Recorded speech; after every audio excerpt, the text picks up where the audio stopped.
विसरली आता कैशी जाऊ घरा नोहे बरा लौकिक बारखी अशी सांगता गोष्टी घरची कुठे खातील आता कैशी जाऊ घरा नोहे बरा लौकिक तुका म्हणे निवांत राही पाहिले पाही परतोनी आता कैशी जाऊ घरा नोहे बरा लौकिक विठ्ठल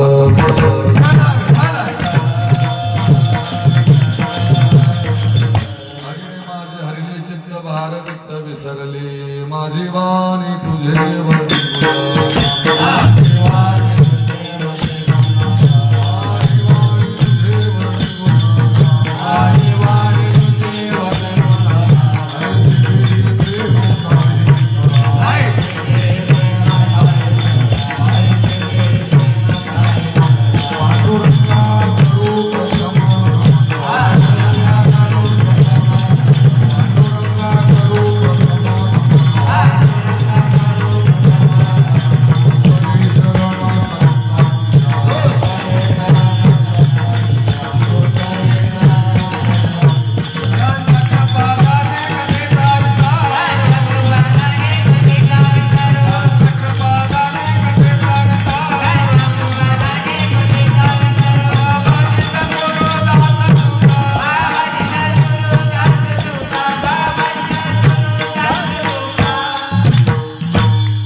सकळ विद्येचे अधिकरण तेच वंदु श्री चरण श्री गुरूंचे ते नमस्कार आता धन्य महाराज अलंकापूर निवासी साष्टांगतया सिदंडवत नमो ज्ञानेश्वरा निवृत्ती उदारा सोपान देवा मुक्ताबाई नमो त्रिभुवन पावनी आद्यत्रय जननी देवाचे धर्म सेतु पालकं तदर्मार्गणाशकं कर्मपाशमोचकं सुमदायकं विभूम स्वर्णवर्ण शेषपाश शोभिताभिमंडलम काशिकापुरादिनाथ कालभैरवं भजे मनोजवं मारुततुल्यवेगं जितेन्द्रियं बुद्धिमतामरिष्टं वातात्मजं वानरायुतं मुख्यं श्रीरामदूतं शरणं प्रपद्ये नमो सद्गुरु तुकया ज्ञानदीपा नमो सद्गुरु सच्चिदानंद रूपा नमो सद्गुरु भक्त कल्याण मूर्ती नमो सद्गुरु भास्करा पूर्ण कीर्ती लोकाभिराम नरंगधिरं राजीवनेत्रं मृगौषणाथं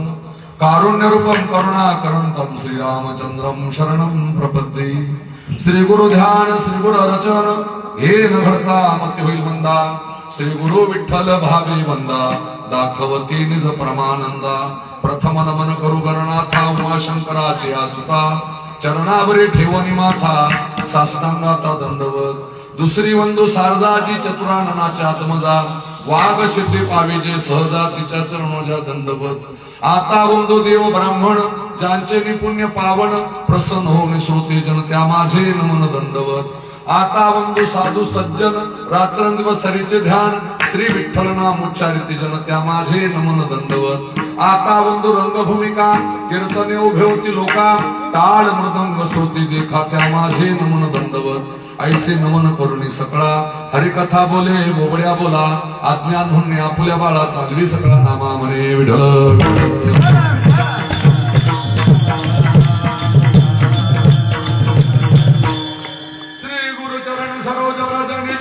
पुरा सुधारी बरण हुरग बरदी मरद सुजुदाय कुफलचारी पवन तनय संकट हरण मंगल मूर्ति राम लखन सीता सहित हृदय वर्ष आइए हनुमंत बिराजिए कथा करुमती अनुसार प्रेम सहित गद्दी धरू पधारे पवन कुमार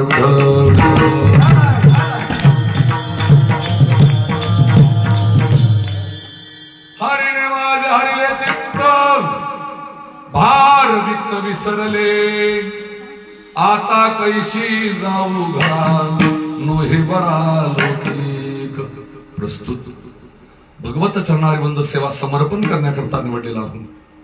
संत शिरोमणी जगद्गुरु वैराग्याचे मूर्तिवंत साधू, महाराष्ट्राचे जनक छत्रपती शिवाजी राजांचे गुरुजी, देवमान्य संत, संतमान्य संत, विश्वमान्य संत श्रीमंत तुकोबाराय यांच्या गाथ्यातील 4 शरणाचा काल या प्रकरणातील अभंग सेवेकरता निवडला. विठ्ठल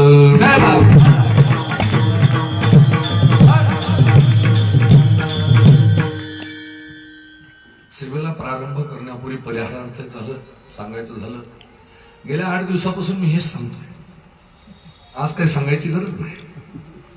सालाबादाच्या नियमाप्रमाणे स्वर्ण महोत्सव पार करून या सप्ताहाला जवळजवळ 60 वर्षाच्या आसपास दिवस. 60 वर्षापासून चालत असलेला सोहळा प्रभू रामांच्या दरबारामध्ये राम जन्मोत्सव साजरा करण्याचं भाग्य आपल्याला मिळालं. स्वानंद सुखनिवासी सद्गुरू विवेकनाथ महाराज दादांच्या संगतीमध्ये हरिकथा आणि कीर्तन संघ सेवेचा आपल्याला ज्ञानेश्वरी पारायण असेल. 7-8 दिवस आपण अगदी त्या ठिकाणी भगवत चिंतनामध्ये घातले. सप्ताह कितीही दिवसाचा असो त्याची परिसंगता काल्यानं करावी लागते. कृष्णचरित्राने मागे काय व्हायचं, फक्त रामचरित्र सांगायचं, फुलं टाकले का आमचा कार्यक्रम संपून जायचा. ते मनामध्ये आम्ही एका संस्थेत शिकलेले असल्यामुळे आम्हाला ते मनामध्ये खदखद राहायचे त्या ठिकाणी.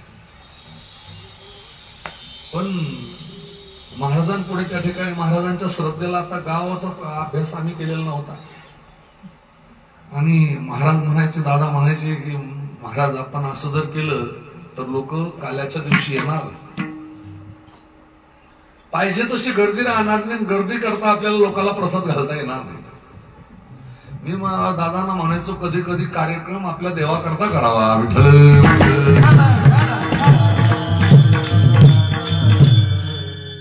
ज्याच्या नशिबात असेल, ज्याच्या भाग्यात असेल तो प्रसादाला येईलच. नाहीतर मग लोक त्या ठिकाणी मग नुसतं त्या ठिकाणी हे वर्ष श्राद्धासारखे आलेल्या लोकांना देऊन तरी काय करायचं. तसल्या लोकांना काय करायचं. प्रसादाचे खरे अधिकारी पाहून त्या ठिकाणी वैष्णव निका वैष्णवाला प्रसाद द्यायचा. वैष्णव कसा असावा, निका असावा. कितीही कष्ट असू दे, किती काम असू दे, त्यावर मात करून देवाच्या प्रसादाला येणारा वैष्णव असावा. विठ्ठल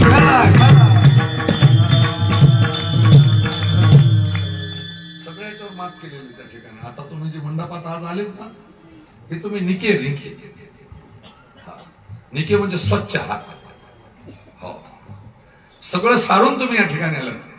काही फुलं टाकायला आले होते काल. आपण हिंदू आहे वयाला, तर चला रामाला फुलं तरी टाकू. राम त्यांच्या फुलांचीच वाट पाहतो. ती तसली वर्ष श्रद्धाला येणार लोक आम्हाला आवडत असतात. माझ्या जीवनातले असे 2-3 अनुभव मला की कधी कधी यजमानच कथा ऐकायला राहायचे. पहिल्या दिवशी ज्यांनी कथा ठेवली तीच. मग मी महाराजांना म्हणायचो काय पहिलं काय आम्हाला स्वतंत्र तारखा घेण्याची हे नव्हती. संस्था जिकडे सांगेन, गुरु महाराज जिकडे पाठवतील संस्थेनंतर तिकडे तारीख घ्यायची. दुसऱ्याच्या स्वाधीन राहून ना. आमचा आता गुरुंवर अधिकार फार मोठा आमच्या गुरुजींना अध्यापक. मग तिथे कथेला गेलो की मग तिथे यजमान राहायचे 2-3. मग महाराजांना सांगायचं, मग आम्ही टाइमपास करायचो. असं एक तर विलंबित चाल, लोक येतील म्हणून. एक दिवस तर कंटाळला म्हणला तर 1 तासानं आपण कथा सुरू करू. दुपारचं 3चं सत्र 4ला सुरू करू म्हटलं. लोक आले आणि खोलीत गेलो. महाराजांना फोन लावला, म्हणलं महाराज ते गाव काय चांगला नाही. म्हणलं जे कथा ठेवली तेवढीच लोक मंडपात आहे. महाराजांनी एकाच वाक्यात मला सांगितलं, म्हणजे तुझ्याबरोबर तू गोपाल कृष्ण नेलेला आहे, तुझ्या मंडपामध्ये तू नवग्रहांना आमंत्रित केलेले, सर्वतोभद्राला आमंत्रित केलेले. जर तुला भागवत सांगायचं तर मी कोणतीच पीठ मांडू नको, तो भागवत घेऊन तिकडे तुझी काशी कर म्हणला. त्यांचं बोलणं कसं खतरनाकच बोलतितलं. अरे म्हणले तू देव बरोबर घेऊन गेला, लोकांची वाट कसं करता पाहतोय. तुझ्या संगतीत जर देव आहे तर त्यांना कथा सांग म्हणले. विठ्ठल एकाच मिनिटात खोलीतून बाहेर येऊन आपल्या आपल्याकडे बसलो. खोट्याने सांगत दुसऱ्या दिवसापासून असे गर्दी जमा व्हायला लागले की मला विचार पडला. म्हणलं पहिल्या दिवशी आपली परीक्षा होती, काहीतरी ऐकून घ्यावं लागतं ना, काहीतरी कोणतरी दणका मारल्याशिवाय माणूस सुधरत नाही. तसं तुला जर तू याला आपल्या दिंडीत घ्या, याला तू महादिंडीत चाल, मग तुला समजेल कसे थाप टाकतात. पण काय छपरीला कोणा दिंडीत चाल, कोणा दिंडीत चाल, म्हणून तू जरा चंचल म्हणून ते ताल कुठे धरावा आणि ठेप कुठे टाकावी आणि महाराज कसा झोडावा ती तू सांगत.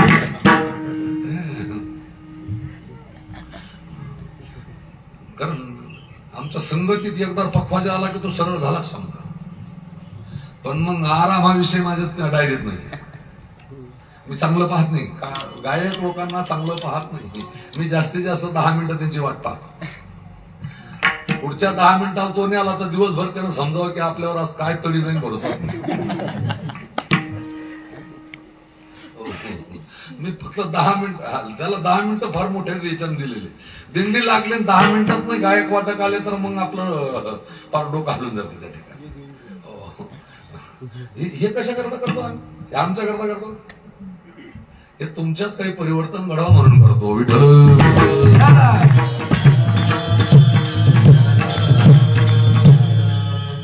भगवान प्रभूंचा काल उत्सव जन्मोत्सव झाला. भगवान परमात्म्याचा जन्मोत्सव होता. देव प्रगट होता. प्रगट वयो दीनदयाला कौशल्या हितकारी. भगवान परमात्म्याचा अवतार झाला. आणि आज कृष्ण चरित्राला आपण थोडासा स्पर्श करणार आहे. कारण काल्याचं कीर्तन असं असतं, जेवण स्वयंपाक तयार झाला का कीर्तन संपवायचं. जवळ जेवण तयार होत नाही, महाप्रसाद तयार होत नाही, तोपर्यंत कीर्तन संपवायचं नाही. आणि आज असं झालंय, हे कीर्तन सुरू व्हायच्या पहिले स्वयंपाक संपलाय. विठ्ठल स्वयंपाक आचार्य लोकांनी सांगितलं, महाराजजी ओके. म्हटलं मी ओके, म्हटलं मग बोके उभे राहिले म्हणून मी ओके होतो. एकदा हे उभे राहिले की मी अण्णा म्हणले 12 वाजवूच नका. म्हटलं तुम्ही 12 सांगताय, मी 11लाच संपवणार आहे. काय टेन्शन. 11 तर वाजली. म्हणजे तुम्ही उभे किती वाजता राहिले? 10:15 होय. लय मोठा भर केला तुम्ही. जाऊ द्या, 11:15 पर्यंत बोलू. 10:15 ते 10:15 एकच तास जाऊ दे. कारण कीर्तन मीटर किती जाळलं तर बिल तेवढं येणार आहे. आता मीटर कितीही जाळलं तर बिल, माझे बिल तर परवाच ते आमचे साहेब आले, ते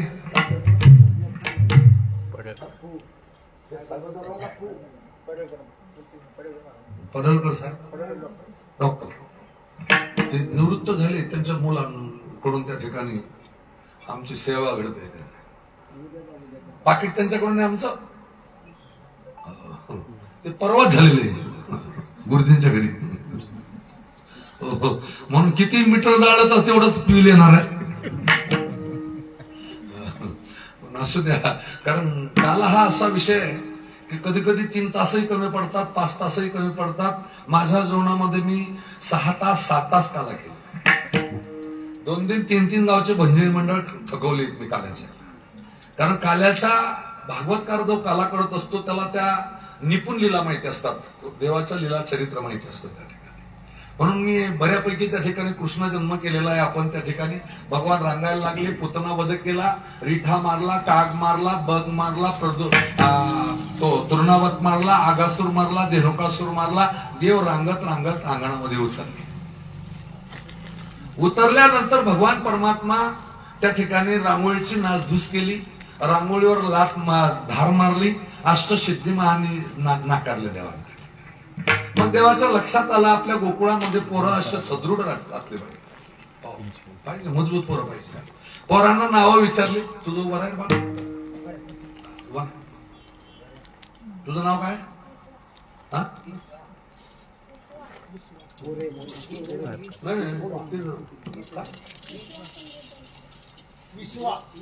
विश्वा. तू बस नको ना उभा राहणार उभा राहणार काय बाबा विश्वा विश्वा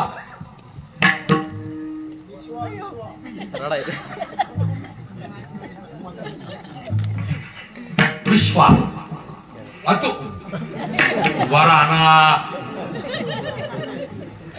तुझ्या घरी गाय का गाय गाय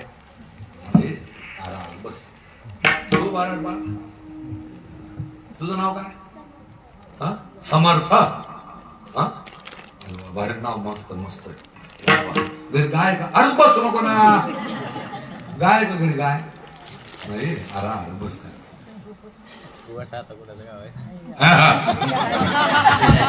ऍक्शन बरोबर सकट आहे बा तो नाव काय शंभूराज लई नाव तर लई भारी बाप्पा शंभूराज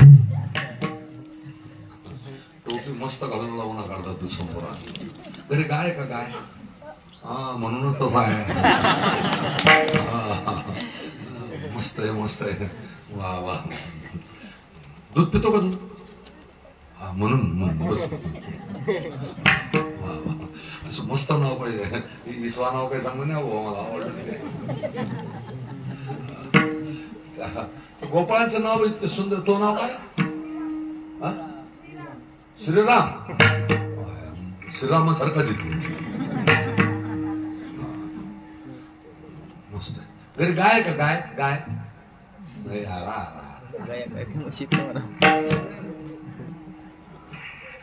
देवांत गोपाळांना विचारलं सगळ्या गोपाळांना विचारलं आणि त्या गोपाळांची नाव फार गोड होती पोरांची अशी नावं ठेवली पाहिजे की जेणेकरून देवाचं साधूचं नाव मुखात यायला पाहिजे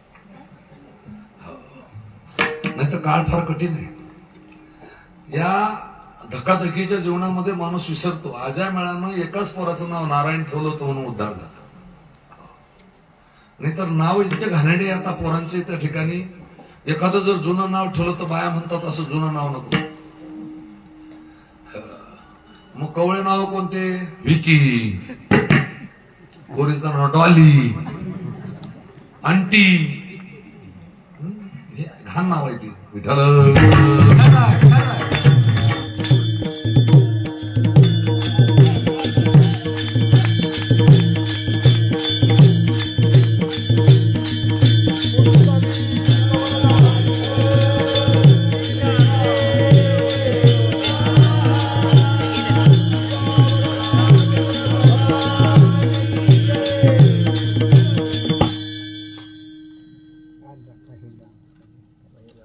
त्या गोकुळामध्ये गोपाळांची नावं फार सुंदर होती पेंद्या सुदाम्या वाकड्या बोबड्या मधुमंगल असे गोड नाव त्या गोपाळांची होती ते पूर्वजन्माचे सगळे माकड गोपाळ बनून गोकुळात आले आणि जेवढे ऋषीमुनी होते तेवढे गोपिका बनून आले होते त्या गोपिकांमध्ये 3 प्रकारच्या गोपिका मी सांगून गेलो तुम्हाला कोणी सुना कोणी लेकी कोणी एकी स्वतंत्र कोणी सुना कोणी लेकी कोणी एकी स्वतंत्र आणि गोपाळांना विचारलं सगळं गोपाळ म्हणले देवा आमच्या घरी दूध भरपूर आहे गायी भरपूर आहे पण दूध सगळं डेअरीला जातं डेअरीला भेटत नाही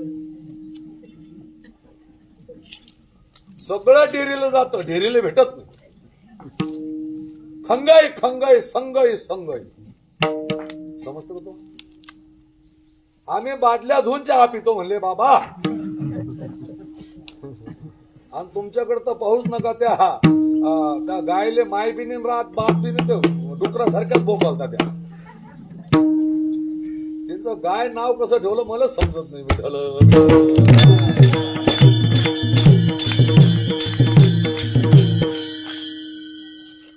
सगळ्या त्या हॉस्टेल जर्सी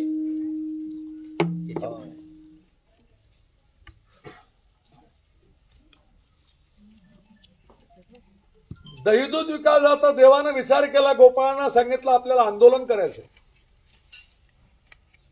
देवाने आंदोलन केलं तर रस्ता रोको केला गवळणीचा थाट निघाला मथुरे हाट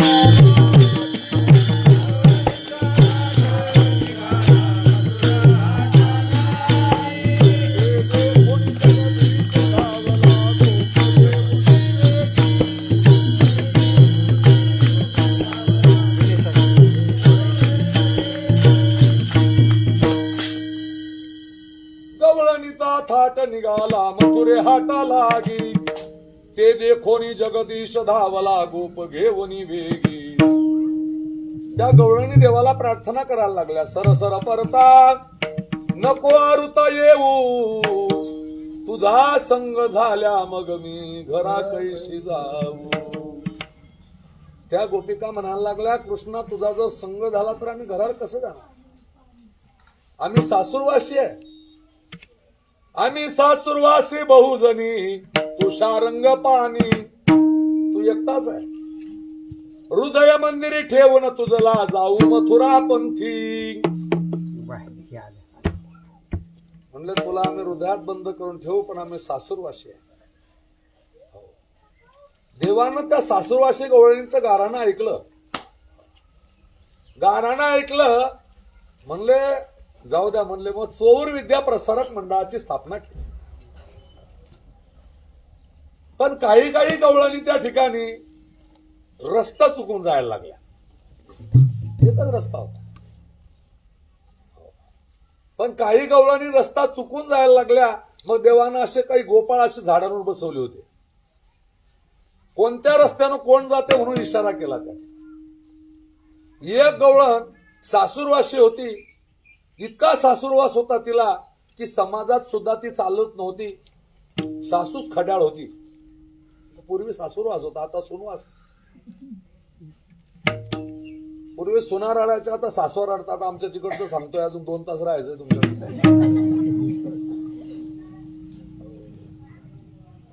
जुन्या काळात सासूरवास सुना सासवा मारत होत्या.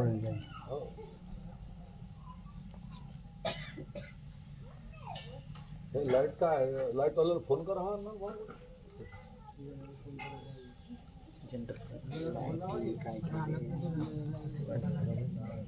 विठला विठला.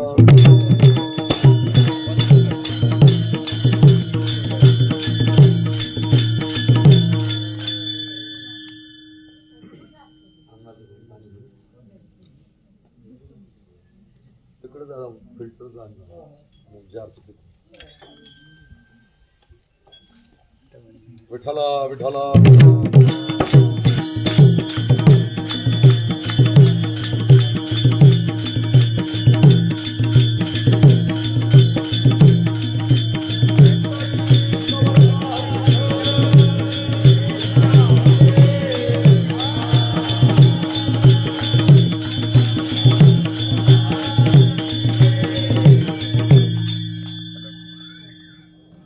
लाईट कधी येईल म्हणलं, लाईट 5 मिनिट काय.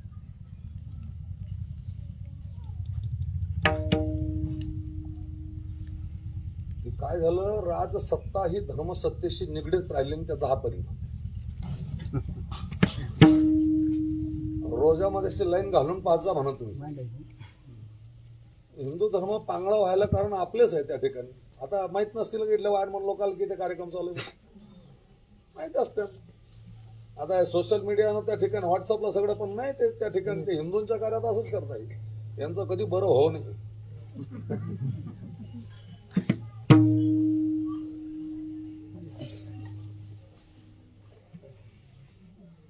भगवान परमात्मा ती गवळण, एकच गवळण रस्ता चुकली आणि देव तिच्या समोर अचानक झाडावून उतर. अचानक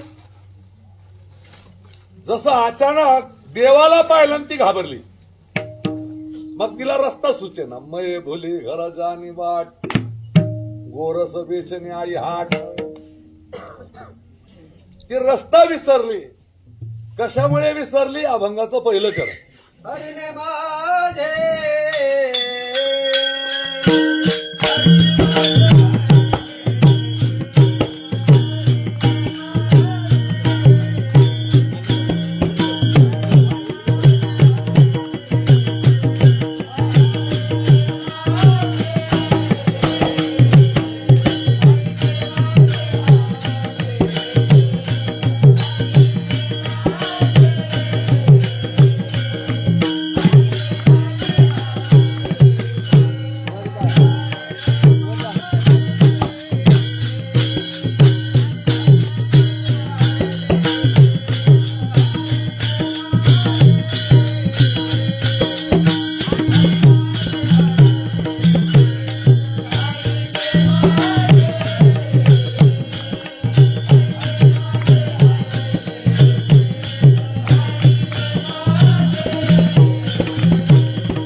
काय झालं की दही दूध विकायला निघाले पण ती काय म्हणायला लागले ते अशा अवस्थेला पोहोचली तर तिने माल आणला होता दही विकाय नाही करता पण ती म्हणत होती गोविंद घ्या कोणी दामोदर घ्या बाय हसायला लागले का अरे म्हणलीच्या डोक्यावर माल काय विकते म्हणली बाय हसायला लागली बरं माल विकत होती त्याचे पैसे घेत नव्हती हा पैसेच घेतले नाही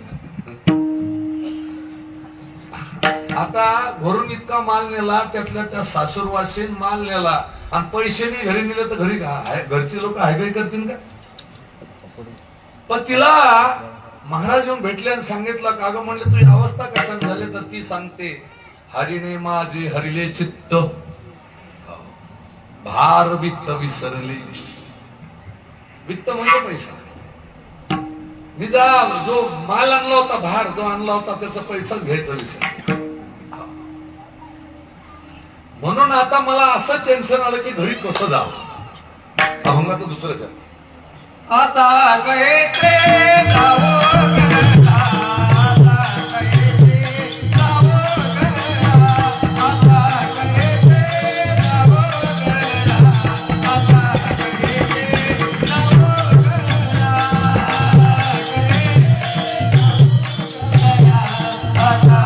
कैसे जावो गंगा, आता कैसे जावो गंगा,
आता विसरली आता कैशी जाऊ घरा नोहे बरा लवकी हा आणला कुठून तुम्ही गायक लोक कोणता अक्षर कुठे टाकून देतील भरोसाच नाही ते तुका म्हणे रुद्रा सहज येतं ते आहो तुका म्हणे रुद्रा आहो आणताच कुठून ती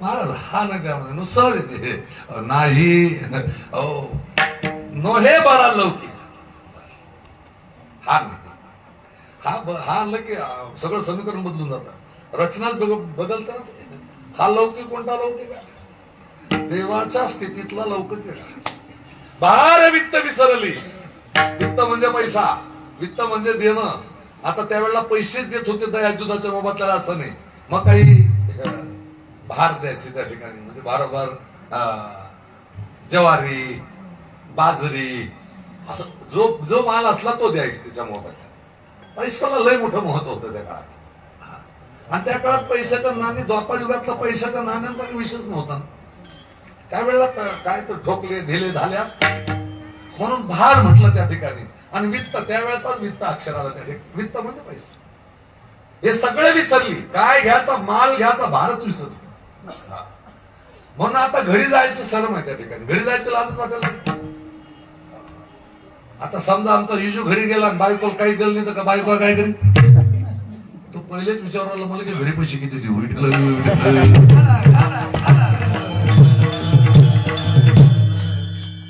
त्याची उद्या ड्युटी गंगासागरला लागलेली तो उद्या गंगासागरला जाणार आहे आता घरी 1-2 तास जाईन आता बायको तर खुश ठेवणं पडेल थोडस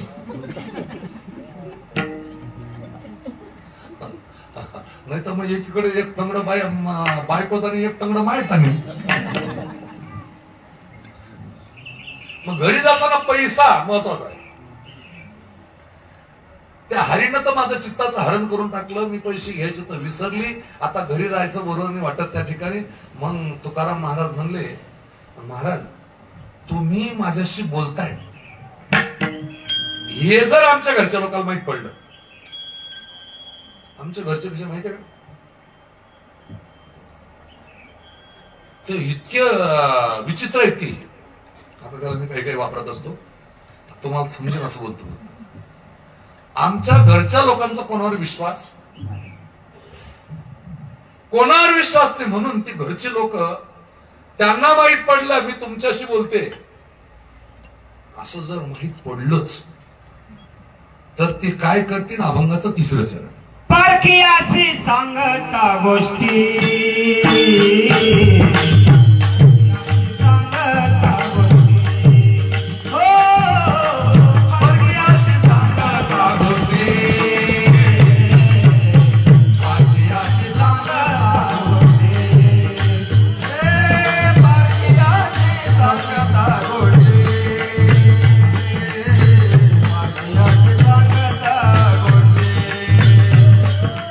पारखी अशी सांगता गोष्टी पारखी अशी सांगता गोष्टी पारखी अशी सांगता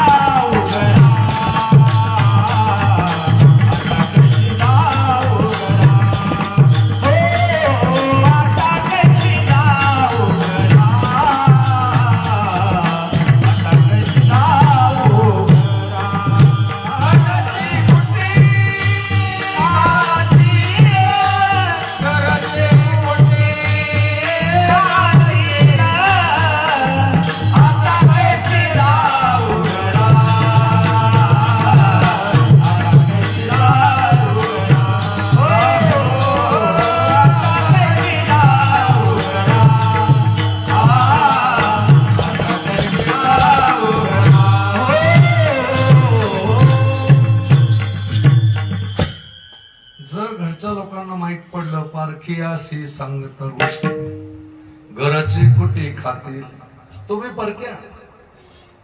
तुमचं माझं जरी प्रेम असेल, तुमचं माझी जरी संगत असेल, तुमची माझी जरी ओळख असेल, तुम्हाला माझा जरी कळवळा असेल, अनन्यात तुम्ही माझे मित्र आहात आणि तुमच्याशी माझी सलगी आहे हे जर त्यांना माहित पडलं, ते पहिलेच तुमचे विरोधक आहे. गोकुळामध्ये देवाच्या विरुद्ध असलेल्या यज्ञ जे ब्राह्मण होते ना, ते विरोधात होते. यज्ञपत्न्यांचे ते इतके विरोध करायचे की जाऊच देत नव्हते. एक दिवस तर देवानं गोपाळांना सांगितलं, शिदोरी घेऊच नका, शिदोरी घेऊ नका. काय म्हणे, यज्ञ चाललाय म्हणले, बघू. त्या यज्ञपत्न्यांनी स्वतःच्या नवऱ्यांना चोरून प्रसाद दिला होता देवा. ही जर माहिती पडलं तर न हे बरं आलं. घरची कुठे खातील म्हणजे घरचे मला काय काय बोलतील. आता जर आता सुशिक्षित लोक झाली, घरात वातावरण बरं असतं बऱ्यापैकी, पण काही काहीच्या घरामध्ये अजून आहे तेच आहे, अजून ते बदलत नाही. काही काही जुन्या म्हाताऱ्या त्या बदलल्याच नाही, त्यांचं तारा वाजवत असते, सुनच्या भोवती भुनभुन भुनभुन भुनभुन करत राहतात. पण सुनामी दिवस उगल्यावर उठतात त्यावेळी काय करतील, विठ्ठल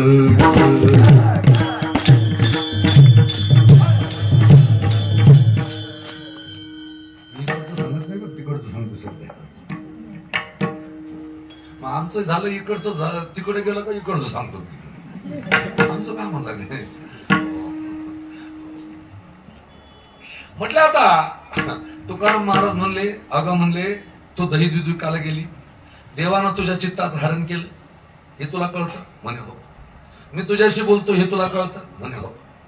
बरं आता तू जर गेली तर तुला त्या माल ज्यांनी बाजारातून नेलं ते लोक ओळखते तू? नाही. ते तुझ्या ओळखीचे मी त्यांना तू माल देऊन टाकला, पैसा घेतला नाही, भार घेतला नाही. बर आता इथे रडत बसली त्याचा फायदा काय? म्हणे आता आलेल्या प्रसंगाला समोर जायचं, जे पुढे जे व्हायचं ते होऊ दे म्हणले आता, पण तू आता निवांत राहा, बाकीचा विचार करू नको. ते ज्यानं तुझं चित्त हरण केलं तो पाहून मग तू कशी राहा. अभंगाचा शेवटचा चरण. गावन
निवांत राही पाहिले पाही परतुनी. आता मागचा विचार करूच नको.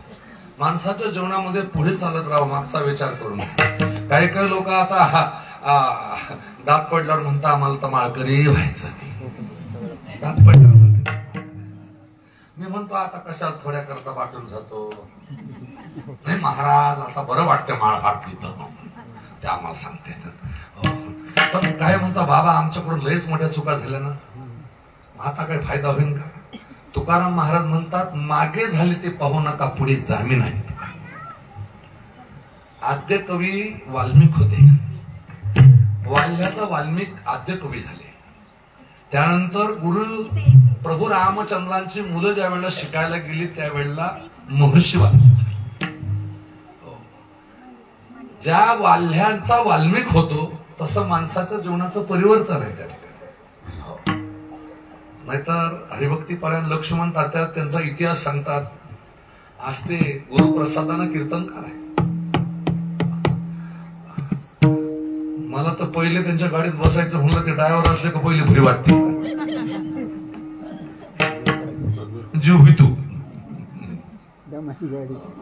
पण त्यांचे ड्रायव्हिंग ते जुनं त्यांच्या अंगात ते रक्त ते जर असतं ते आता जुना इतिहास असला तर माणूस मग जुने लोक बदलले कसे कारण संगत तुम्ही कोणाच्या संगतीत जाताय त्याचा तो परिणाम आहे महाराज म्हणतात रावाचा रंक होतो रंकाचा राव होतो त्या वाल्याचा वाल्मिक होतो म्हणून मागे झाले ते पाहुणकान पुढे जामीन आहेत कर्मानं कोणाला सोडलेलं नाही कर्म चुकत नाही असं थोडे ज्याचं चुकत नाही तो माणूस नाही देवाला कर्माचा इतिहास भोगावा लागला तर आपण काय कोणत्या झाडाची पानं आपण राजा दशरथाचा एक परिवार असा झाला राज सिंहासनावर बसण्याकरता तयारी केली आणि एका रात्रमध्ये चक्र बदललं एका बाईनं बदलू दिली जिनं रामराज्याची घोषणा केली तिला दुसऱ्या बाईचा नुसता स्पर्श झाला त्या मंत्र्याला बोलली सुद्धा नाही तिचा नुसता धक्का लागला गाडीच्या धक्क्यामध्ये एवढी ताकद आहे तर गाडीच पलटी करून टाकत धक्केला म्हणून कोणाचे धक्के खावं हेही महत्वाचं आहे एका धक्क्यामध्ये रामराज्य झालं नाही तुकोबारा म्हणतात तिला म्हणले निवांत राहतात त्या ठिकाणी जाऊ दे जे मागचं झालं त्याकडून जे घडलं ते जाऊ दे त्या ठिकाणी ते भगवान परमात्मा ते बघून घेईन त्या ठिकाणी कशामुळे तुझं झालं हरिणे माझे हरिले चित्त भार वित्त विसरली तुझा आता भार तुझं सगळंच विसरली तू त्या ठिकाणी काय काय विसरली आता चित्त हरण्याकरता या शरीरामध्ये 4 पावशेर आहेत किती एक मनाचा पावशेरा एक बुद्धीचा पावशेरा एक अहंकाराचा पावशेरा आणि एक चित्ताचा पावशेरा तुकाराम महाराज ज्या वेळेला स्नानाला जात असताना बाबाजी चैतन्य भेटले आणि स्वप्नात सांगितलं भोजना मागती तूप पावश पडिला विसर स्वप्ना माझी पावशेर तूप मागितलं म्हणजे 1 किलो मध्ये 4 पावशेर असतात त्यातला एक चित्ताचा पावशेरा बघितला चित्त कुठे चित्ताचं ठिकाण माहितीये का चित्ताचं ठिकाण डोळ्यात आहे त्या ठिकाणी कुठे डोळा आणि डोळा असा एक कॅमेरा आहे एकदा त्याने फोटो काढला की तो डिलीट होत नाही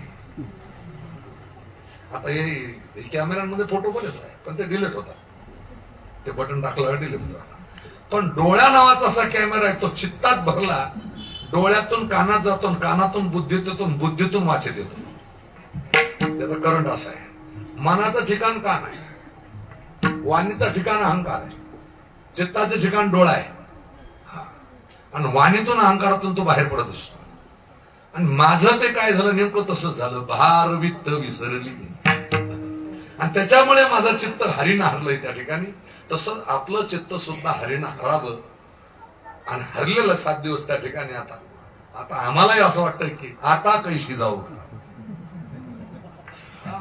नोहे बरा लौकिक त्या ठिकाणी माणसानं इतक्या अवस्थेला पोहोचावं अशी ती गवळण तुकोबारा म्हणतात निवांत राही जे आपल्या जीवनात होणारे ते काही चुकणार नाही फक्त आपण काय करायचंय चिंतन करायचं कसं करायचं जरा हात वर करा आता करा चिंतन विठो बार कुमाई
कोकणातले मंडळ माझं असंच करतं.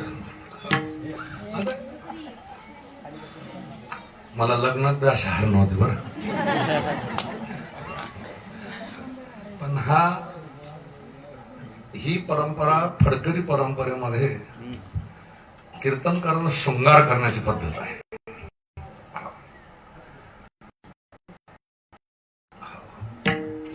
आता कीर्तन करायला सुचत नाही. थोडेस लीला सांगणार.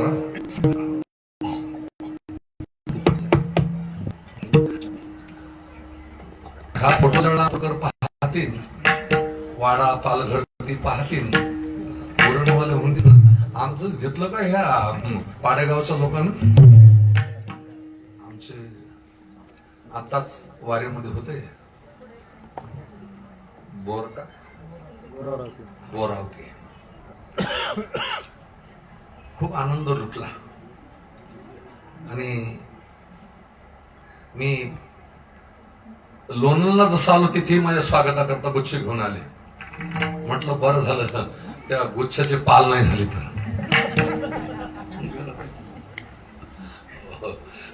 ते महाराजनं त्या अयोध्येला आमच्या मंगलच्या हातात फुल दिला असं, ते फुलची पालच गेली हातात. कंठे प्रेम दाटे नाही रोटे, हृदय प्रगटे राम रूप. चला थोडस चरित्राचा उच्चार करू. चरित्र ते उच्चारावे केले देवी गोरी,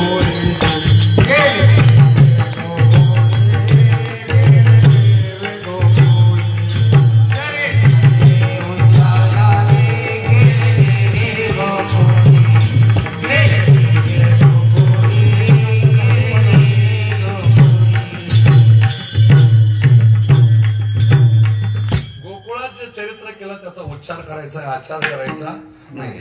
आचरणीय चरित्र रामाचं आहे, उच्चारणीय चरित्र कृष्णाचं आहे. ते अजून लहान लहान काढून टाकू का, थोडं रोज कमी करतो.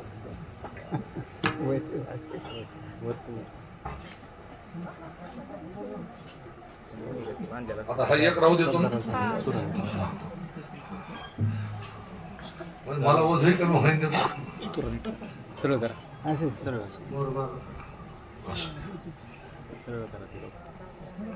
भगवान परमात्मा गोकुळामध्ये रांगायला लागले. इथपर्यंतच्या मी कृष्ण चरित्रात लीला सांगितल्या.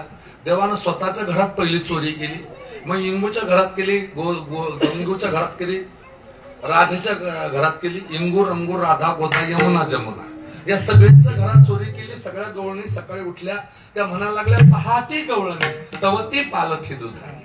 त्या दुधाने पालथ्या झाल्या. भगवान परमात्मा सगळ्याच गवळणीच्या दुधाना फोडत नव्हते, पालथ्या घालत होते. काही गवळणीच्या दुधाने पालथ्या घातल्या आणि काही दुधानीच्या गवळणी फोडल्या. ज्या गवळणींना देव आवडत नव्हता, देवाकडे पाहत होत्या पण देवाला त्या मानत नव्हत्या, त्यांच्या दुधाने फोडल्या. आणि ज्या गवळणींना धाक होता त्या दुधाने पालथ्या घातल्या देवाने. द्वैत आणि अद्वैत जाणून भगवान परमात्मा चोऱ्या करत होते. चोऱ्या करता करता देवानं स्वतःच्या घरात चोरी केली. एक दिवस तर काय केलं, त्या ठिकाणी डेऱ्यातच जाऊन बसला. त्या ठिकाणी यशोदा माता डेऱ्यातच लोणी खायला लागला, तयारच होऊ देत नव्हता. मग आळवणी उनवणी केली, उनवणी शिळवणी केली. म्हणजे उनवणी काय म्हणजे उन्ह पाणी, गरम पाणी घातलं. मग गरम पाण्यानं नाही, मग थंड पाणी घातलं आणि मग ते लोणी वर आलं. व लोणीच येना. मग यशोदा मातेनं अशी चोळी वर केली. इथपर्यंत चोळ्या घालण्याची पद्धत होती त्यावेळेला. त्यावेळेला इथपर्यंत चोळ्या घालत होते त्या ठिकाणी. आता पुढे त्या चोळ्या बी राहणार नाहीत.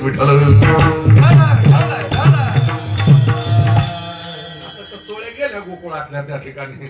आता हे ब्लाऊज आले, आता हे ब्लाऊज ते पाहत्या. आपल्या भारतातल्या बाया तरी ते ब्लाऊज घालते त्या ठिकाणी. त्या तिकडच्या बाया येतात, त्या तिकडे कापूसच पिकत नाही. आता तिकडे कापूस पिकत नाही म्हणून कपडा तयार होत नाही, आणि कपडा तयार होतात म्हणून ते कपडे चांगले घालत नाही त्या ठिकाणी. भरलेलं कपड्यांना राहा माणसाला बरं वाटतं थोडस त्या ठिकाणी. आणि असे कसे घाणेले कपडे घातले तर चांगलं वाटतं का त्या ठिकाणी.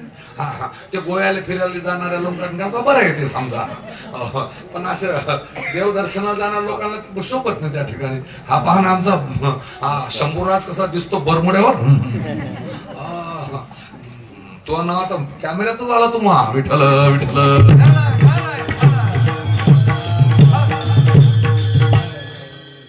ज्याच्याकडे पाहतो त्याच्यावर फक्त लक्ष ठेवतो.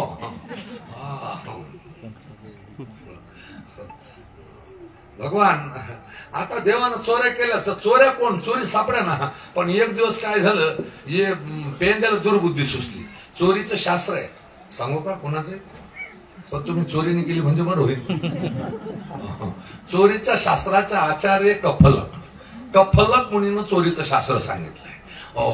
आता देव काय म्हणायचा, कफलक म्हणा डोळे बंद करा. डोळे बंद केले का सगळे गोपाळ मध्ये. आणि मग देव बाहेर जायचा मंत्र सांगेन. पेंद्या म्हणे हा घरात जायचा मंत्र सांगतो, बाहेर जायचा मंत्र सांगत नाही. म्हणून पेंद्यानं काय केलं, अशा खिडक्या ठेवल्या. अशा खिडक्या ठेवल्या.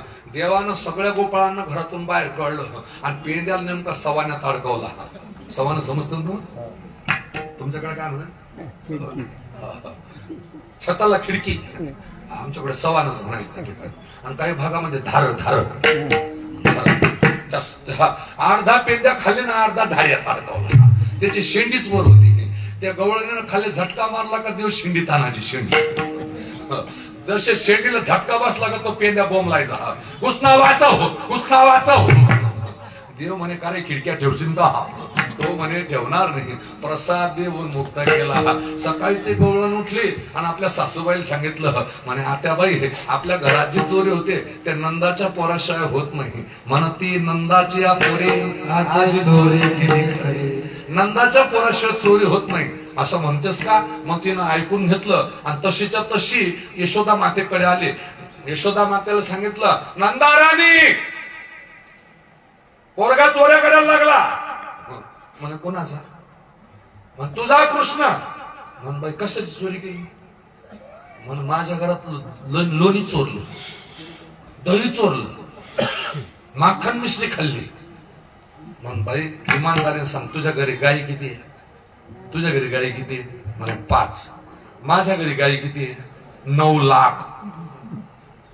आता यशोदा मातेच्या घरी 9 लाख गाई होत्या. म्हणे येडी हळद, तुझ्या घरी जितकं दूध निघतं तितकं दूध माझ्या घरी रोज वाया जात. रोज दूध सांडलं जातं. माझा पोरगा दया दूध चोरी करीन का? ती म्हणे हा तुझ्या पोरगा कशाला चोरी करेल? पण तुला कोणी सांगितलं? मला माझ्या सुनेनं सांगितलं. देव म्हणे तू आता घरी. ती घरी आली, देवानं तिच्याच घरात चोरी केली. सकाळी उठला, सकाळी चोरी केली. त्या लोणची साळ होती ती सांगितली आणि त्या सोयी हात पुसतो सुनीच्या मुखा लागून. सुनबाईचं असं तोंड भरवलं, असं तोंड भरवलं. आता देवाचा हात लागला होता तो काय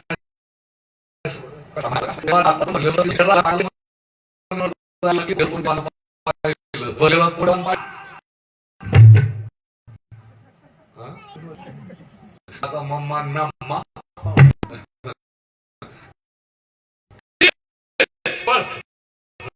काय म्हणे कृष्ण म्हणे आई हिची सुई खायला तोंड पाय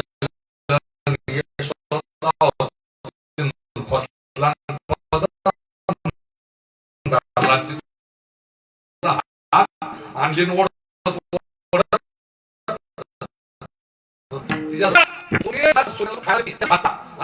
तुम्ही खावा ना.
खवळली यशोदा माता, तुम्ही अशा तुम्ही तशा, आणि माझं बाळ गुणगुणाचं ताने ग बाळ दिसते गोजीरवान, काय सांगता गाराने ग गोकुळीच्या नारे.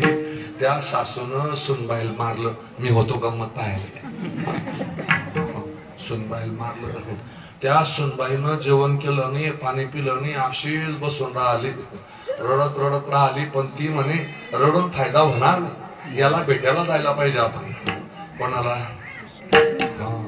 याला भेटायला जायला पाहिजे. पण मग आता निमित्त काय करायचं? मोठा दिवस, पहारे दिवस आला होता, चांगला असा वर दिवस आला होता. म्हणलं काय करायचं? तिनं हंडा भरलेला होता, त्या भरलेल्या हंड्याला लाट मारली अशी. भरला ओलंडोनी रीता करी घट, मिस पानियाची गोविंदाची चढ, चाले झर झरा ओसंडोनी वाटवू, पाहे परतोनी उभा तोचे निटवू, चाळा लावियला गोप गोपी नाथेऊ. भरला ओलंडोनी रीता करी घट. ते आले, म्हणले कृष्णा काल सासून मारलं रे, जेवली नाही, पण तुला भेटायचं होतं म्हणून निमित्त करून पाण्याचं आली. म्हणजे काय झालं? काल तू माझं तोंड भरवलं आणि सासूनं मारलं, म्हणे उद्या तू पाण्याला यायचं नाही. म्हणे काय करशील? फिट्टाम फाट. अरे करशील काय? फिट्टाम फाट. करशील का? फिट्टाम फाट. अगं म्हणले येडी, काल तुझं तोंड भरवलं, आज तुझ्या सासूचं तोंड भरवतो. तू फक्त पाण्याला यायचं नाही, आरसा घेऊनच तयार राहायचं. तुझी सासू उठली का आरसा दाखवायचा. म्हणे खरं काय? मी तर मार खावायची मला. म्हणजे तुला खरं सांगतो, बिलकुल तुला सांगतो. म्हणले तू असं कर. आता त्याच घरात चोरी केली, देवानं तिच्याच घरात चोरी केली, लोण्याची साळ काढली आणि त्या सासूचं तोंड भरवलं. हात पुसतो सासूच्या मुखाला लागून, सासूबाई तोंड भरवलं. सुनबाई काही पाण्याला आली नाही, कधी उठते कधी उठते, कधी उठते कधी उठते. आता सासूचं काय, तिचं कोण मालक असतं का? एक सासू आलती पंढरपूरला पायाबरोबर आलती ती, पण ती काय करे, असा काकडा सुरू झाला, अशी चादर पंघरून बशी, अशी घोंगडी घेऊन बशी ती. आता सगळे भजनात राहायचे, ते असे आमच्या समोरच बसे, आम्ही काकड्यात. ती अशी बसली का ती सासूच ती. मला असं वाटलं, म्हणलं ही काहीतरी जप करत असेल, ती अंगावर पंघरून घोंगड तिच्या अंगावर, म्हणलं ही अशी जप करत असेल असं वाटलं होतं. मग आमच्या वाजणाऱ्या पोऱ्याला म्हणलं हळूहळू हिची चादर अशी उचल रे. म्हणलं पावसाळी ती काय करते नमकी, रोजच बसते. म्हणलं ही काकड्यात आली का, काकडा सुरू झाला का हिची अशी घोंगडीच घेते. म्हणलं ती आता हे आमचे वाजणारे लय अंग वाजता. तो गेला आणि त्यानं हळूहळू हळूहळू अशी चादर वरती केली, तर ती एवढ्या 5 वाजता सकाळी मेथीचा लाडू खात होती.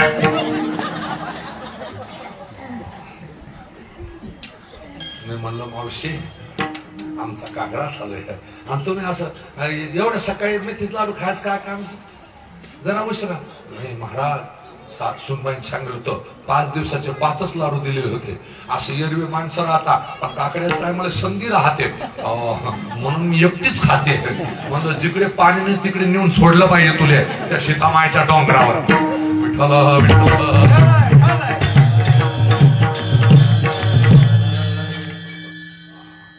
जुन्या काळातल्या सासू खतरनाक होत्या.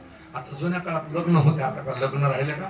लग्नाचं वय राहतं 15 वर्षाचं, पोरगा 15 वर्षाचा, पोरगी 13 वर्षाची, पोरगा 13 वर्षाचा, पोरगी 10-11 वर्षाची. हे लग्नाचं वय होतं. जास्तीत जास्त 16 वर्षाच्या हे लग्नाचं वय असतं, आणि जास्तीत जास्त 18 वर्षाच्या हे लग्नाचं वय असतं. असे 25 वर्षाचे 30 वर्षाचे कुठे नवरदेव नवरी राहता का? आता काय ना 25 वर्षाचा नवरदेव, 30 वर्षाचा नवरदेव, 25 वर्षाची नवरी, 30 वर्षाचा नवरदेव आणि 30 वर्षाचीच नवरी. अरे ते अर्धे झाले ना आता. त्याला काय हसलं का? बरं ते काय काय तर नवरदेव असे राहतात तर घोडे सुद्धा त्यांना घाबरतात पाहू. मग त्या बग्ग्या निघाल्या आता, 2 घोड्याच्या बग्ग्या. जुना काळ तो सासून मारलं म्हणे. आता देवा चोरीतच त्याच्याच घरात केली. ते सोनबाई असे तोंड भरेल होतं ना, सोनबाई आरसा घेऊन तयार होती. जशी सासू उठली आणि भरेल तोंड पाहिलं, म्हणे आत्याबाई एक सांगू का, पहिले आरसात तोंड पाहता का तुमचं? म्हणे काय केलं मी? म्हणे तुम्ही उठून झोपेत खाल्लं. म्हणे मी? म्हणे कोण सांगतं? म्हणजे आरशात तोंड पहा. का दर्पणी पाहता? दर्पण म्हणजे आरसा. आरशात तोंड पाहिलं. म्हणे कोण केलं? म्हणे त्यानंच केलं. मग धुवून टाकलं असतं काही बिघडलं असतं का? बऱ्याच तोंडाने गेली यशोदेच्या घरी. यशोदे, काल माया पोऱ्याचं तोंड भरवलं, आज मये तोंड भरवलं, त्याचं तंगडच पुढे, त्याचं तंगडच पुढे, त्याचं तंगडच पुढे. देव म्हणे रात्री येऊ का दिवसा येऊ? तू कवा बी येतोय तंगडच मुडी, तू कवा बी येतोय तंगडच मुडी. आता घरी गेली हातात काठी दरवाजातच बसली, तुझ्या तंगडच मुडी, तुझ्या तंगडच मुडी, तुझ्या देव म्हणे पेंद्या जाऊन पाहिजे तिच्या डोक्यात पडला म्हणे फरक तिला नेणं पडेल म्हणे मी मुडीन. देव म्हणे पेंड्या तुम्ही कोणी शिवू नका. देव भर दुपारी असे 2 वाजेची वेळ होती, सोनगाड झोपेमध्ये होती. म्हातारी चौकात दरवाजातच बसलेली होती. तंगडच मुडीन, तंगडच मुडीन. हा कुठे अचानक घुसला, तिला दिसला बी नाही. भगवान अचानक घरात गेले, तिला दिसलेच नाही. पण सुनबाई घरात गाढ झोपीत होती आणि सुनबाईनं देवाला घरात पाहिलं आणि अशी जोऱ्यात आवाज दिला, असा जोऱ्यात, वाटबाई घरात चोर शिरला.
सासूबाई घरात चोर शिरला. सासू घरात आली, जिकडे पाहे तिकडे कृष्णच दिसे, जिकडे पाहे तिकडे कृष्णच दिसे. म्हणले आता काय करू? हा अशी थकली ती देवाला धरता धरता. देव म्हणे लय दमली. आता तिने एका हातात देवाला धरलं आणि एका हातामध्ये सुनबाईला घेतलं. पुराणा करता कोणीतरी पाहिजे, सुनबाई पाहिजे पुराणा करता. आणि निघाली. देवानं काय केलं? हळूहळू हाताचा आकार वाढवला आणि तिचं लहान पोरग बरोबर चालत होतं. तिच्या हातात तिच्या पोऱ्याचा हात दिला आणि दुसऱ्या गलीनं घरी. आता एका हातात पण सुनबाईने एका हातात पोरग चालली घेऊन. गावातल्या बाया म्हणलं मिरजले नवडं पुढे. हो, आणि तेवढ्यात काय झालं? आले ना, आवाज दिला, यशोदे.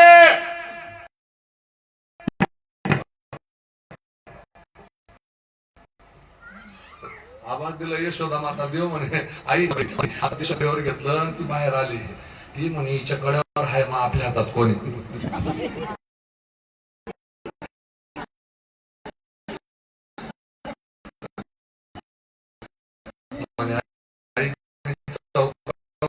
सांगतो कवाच गेला, कवाच गेला. चोरी केली, तिच्याच घरात चोरी केली. सकाळी आता काय चुली पेटवले बरोबर बाहेर ना. चुली आता तो पुढे लईच वाईट दिवस इथे नसून चुलीवरचं तावा, त्या चुलीवरच्या ताव्याचं काळं काढलं आणि त्या म्हाताऱ्या दही मुशा काढल्या. दाढी बिन मुशा आणि म्हातारी जशी सकाळी उठली आणि या पोरांना पाहिलं, म्हातारीच्या दाढी मुशा पाहिल्या. म्हातारी काडी घेऊनच मागे लागली, दगड घेऊन काडी घेऊन. हो, तेवढ्या सुनबाईला माहित पडलं आपल्या सासूला दाढी मुशा आल्या. सुनबाई आली म्हणे आता बाई तुम्ही घरात चला, आता बाई घरात चला. मला घरात चला. घरात नेलं आणि गोदरेज कपाटापुढे उभं केलं. त्यावेळेला नव्हतं बरं गोदरेज. नेलं त्या आरशा समोर उभं केलं. का दर्पणी पाहता? दर्पण म्हणजे आरसा. आरशात तोंड पाहिलं, ते दाढी मुशा पाहिल्या आणि म्हणे लाईफ बॉय, लॉक्स, हमाम, मोती, रेक्सोना, डेटॉल, मेडिमिक्स, काय पतंजलीचे काय साबण निघाले, बापा बापा बापा बापा बापा. आण साबण धुयतोन, आण साबण धुयतोन, आण साबण धुयतोन. ते काही निघे ना, मग तो फेसवास आणला, फेसवास. तो फेसवास तिकडच्या बायाचा शंभूर. त्या फेसवास आता भारतात होतं पण सगळं. आता हे सगळं भारताचं प्रोडक्ट आहे. पहिले ते चिंच यायचं, आता स्वदेशी झालो आपण. हे साबण आता आपल्या भारतात बनते. ते तोंडाला लावायचं सगळं आता भारतात बनायला लागलं. नाही तर पहिले सगळं 75% चिकून येत होतं. पण आता बरं झालं, आपले दिवस चांगले आले आपल्याला. अजून लोकांना दिसत नाही ते ऋषी आप्पा. आता लोकांना काय माहिती, आम्हाला माहिती आहे ना, 2014च्या वरती 2014च्या अगोदर आम्हाला अयोध्येमध्ये आमची गाडी जायला परवानगी नव्हती. आमची चेकिंग होत होती. मथुरेमध्ये आमची चेकिंग होत होती. काशीमध्ये तर भयच होतं त्या ठिकाणी.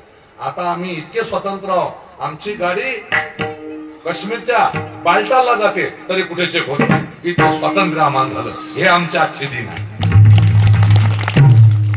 हे आमचे आजचे दिन आहे. हे काय कांदे आणि बटाटे त्याचे आजचे दिन बाहेर काय सांगतात लोक.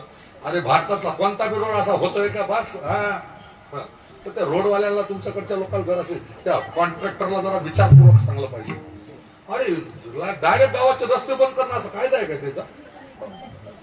डायरेक्ट बंदच करून टाकते ते रस्ते. ते म्हणलं तुम्ही मग आमच्या उत्तर महाराष्ट्रात या जरा, मग सांगून तुम्हाला कसं. जाऊ द्या, आपला तो विषय नाही, पण ती येतच ते माझ्या डोक्यात ते कधी कधी.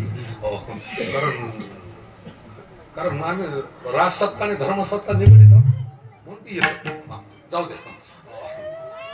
आता ते पाहिलं तोंड भरेल, ते दारेन कशा काढल्या, ते कोणत्या साबणाने निघलं नाही, निघेच नाही ते. म्हणे आता बाई तिथेच जाणं पडेल. म्हणे मी असं तोंड घेऊन येणार. म्हणून तुम्ही मुस्काट बांधा. तो मुस्काट बांधायचा रोग आलता मागे. तो मुस्काट बांधायचा रोग. पोरकी बापाच्या समोरून जाते तरी बापाला ओळख येत नाही आपली म्हणून. ते मुस्काट बांधेल. ते पुढे आता बांधलं मुस्काट. पुढे सुनबाई झाले, मागे सासूबाई झाले. पुढे सुनबाई, मागे सासूबाई. आणि देवानं लांबूनच पाहिलं, आलं म्हणे सोंग आपल्याचकडे. आता देवानं काय केलं, मंत्रानं तिचं तोंड पुसलं. मंत्र मारला आणि तोंड पुसून टाकलं. मंत्र मारून तोंड पुसलं. ती बाहेर घरी आली. म्हणे यशोदे, आजपासून तुझ्या कृष्णाकडे त्याचं नाव घेणार. त्याला म्हणावं दही खाय, दूध खाय, काळ मुशा पुसून टाक. देव म्हणे आई, तिच्या डोक्यात पडला म्हणे फरक. दिवसात झाले दिवस तिला मी कोणीच दिसत नाही. तिच्या तोंडाला काहीच नाही. तो आरसा आरसा. यशोदा मातेनं आरसा आणला. तिनं तोंड सोडलं आणि आरशात पाहिलं, काहीच नाही. ती म्हणे आपल्या गोविंद हरे मुरारी हे नाथ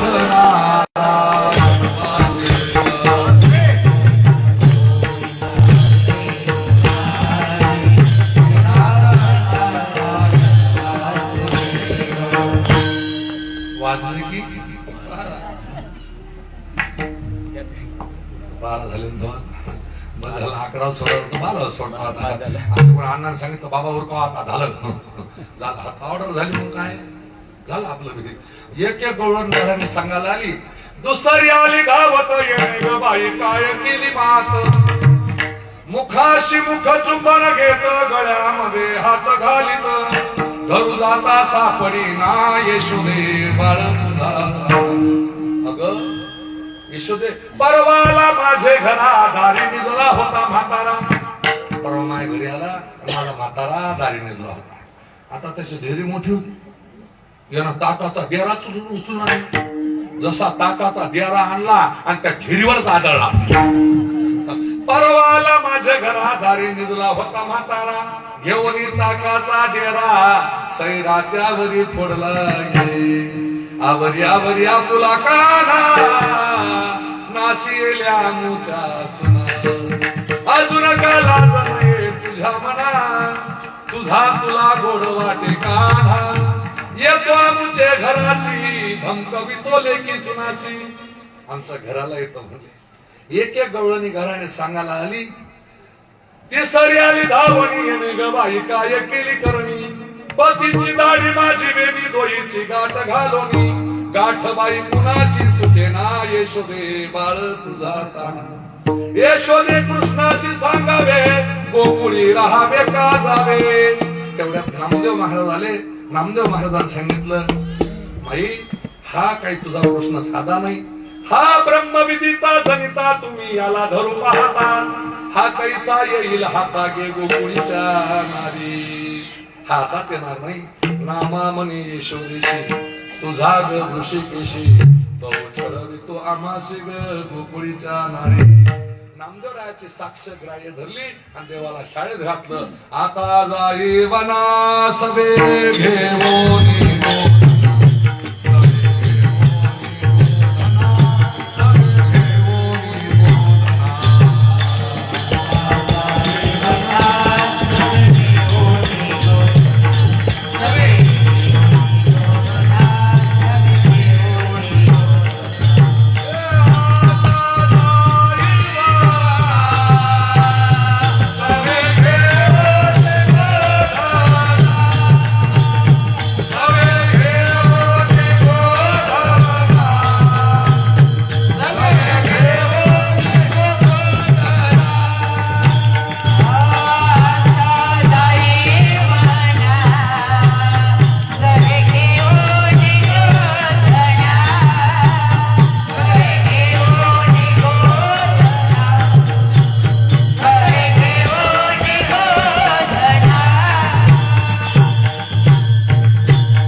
देवाला शाळेत घातलं.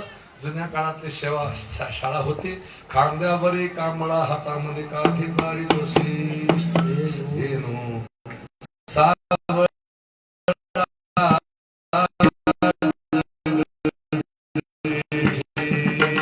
सहा वर्षाचा दशा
आमचा लहानपोराच्या शाळेत शिकतात ते आपल्याला काय त्या नर्सरीला पडते हे जाऊ द्या. देवाला शाळेत घातलं पायतन घातलं नाही. देवानं शिवलेला कपडा अंगात घातला नाही. खांद्यावर कामणी घेतली हातात काठी घेतली आणि भगवान परमात्मा गाई चालायला राहणार. यशोदा मातेला गवळणी विचारतात यशोदे आमच्या कृष्णाला कुठे पाठवलं. यशोदा माता म्हणते गाईचा राया रानात गेला.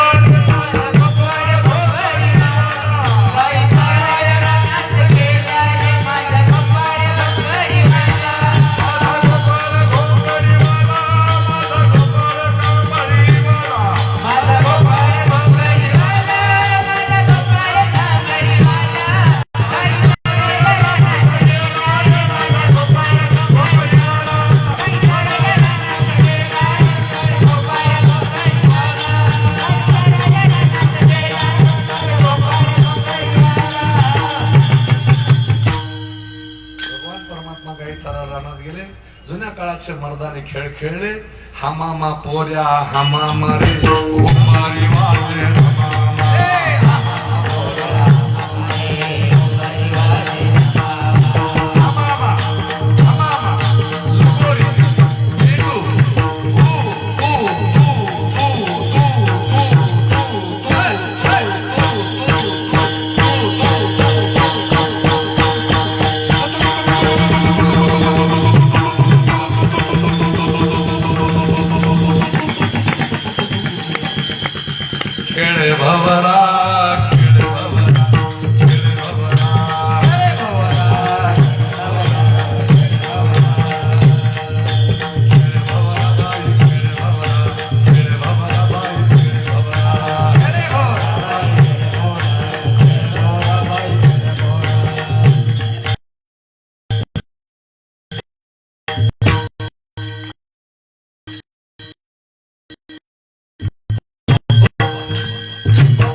भार पोटी भूत कीर्तनाचे सो काय करायचं असं? झाली आता वेळ म्हणती आना शिरल्या माझी आहे तैशी पाही नाही तरी घरा जाई चोरोनी आमाई नवनीता नावी त्यावेळेला महाराज आले महाराजांनी सांगितलं देवा तुझी घोंगडी कानोबा तुझी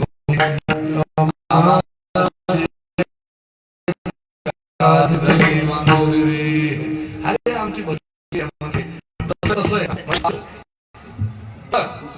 काला घेतल्यानंतर हात धुवायला मग जायचं मग काय करायचं लहानपणाच्या परसनं जागेला पोसायचं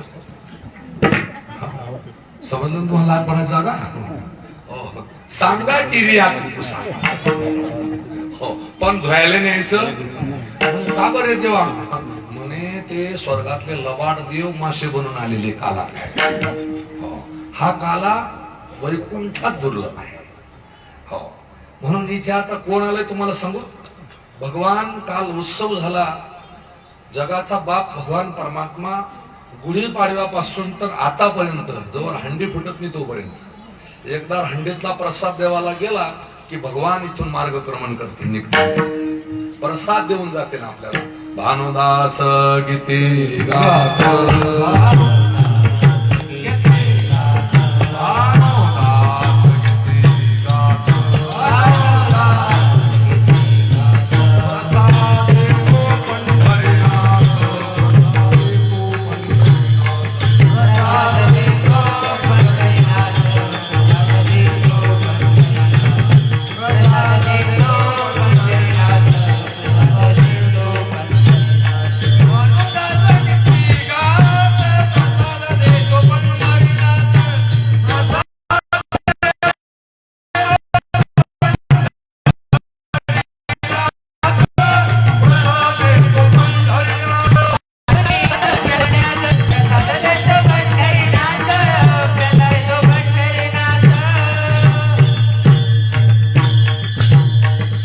संतांच्या कृपेने आपल्याला प्रसाद प्राप्त होतोय त्यांचं भजन करू निवृत्ती ज्ञानदेव सोपान